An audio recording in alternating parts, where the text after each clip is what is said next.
झरिया के अंदर में जो लोगों का सहयोग करना और लोगों का समर्थन करना, देश में काम करना, ये कूट कूट करके भरा है।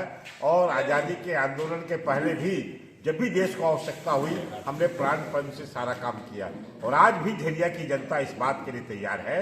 मगर कोई हमारे हक और अधिकार को छीन करके और अपने ऐश मौज के लिए इनके माने करेगा तो उसे झरिया की जनता बर्दाश्त नहीं करेगी।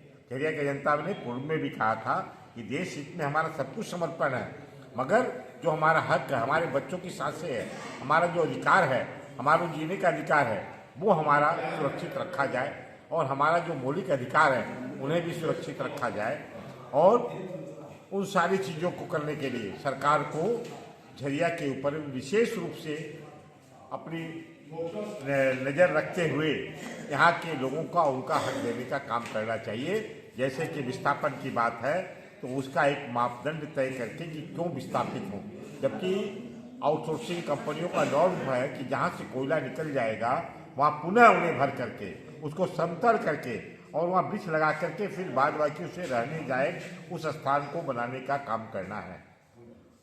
आग की भी जो स्थिति है झरिया कोलफील्ड के अंदर में पहले से काफ़ी कमती हुई है, जो बीसीसीएल और सरकारी एजेंसी बार बार कह रही है। उसके बाद जब वो सारी परिस्थितियाँ हैं तो फिर हमारा विस्थापन क्यों?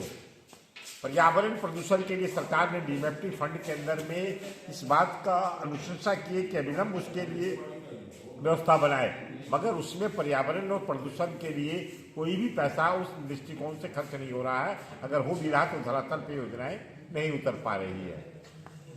साथ ही साथ इस क्षेत्र की जनता का जो जमीन है उसका मोटेशन नहीं होना, उनका रसीद नहीं कटना कहीं न कहीं शंकाओं को जन्म देता है। इन सारी शंकाओं का निराकरण भी झरिया की जनता चाहती है और साथ साथ सड़क, पानी, बिजली की भी सुविधाओं को समुचित रूप से करने का काम सरकार से झरिया की जनता चाहती है।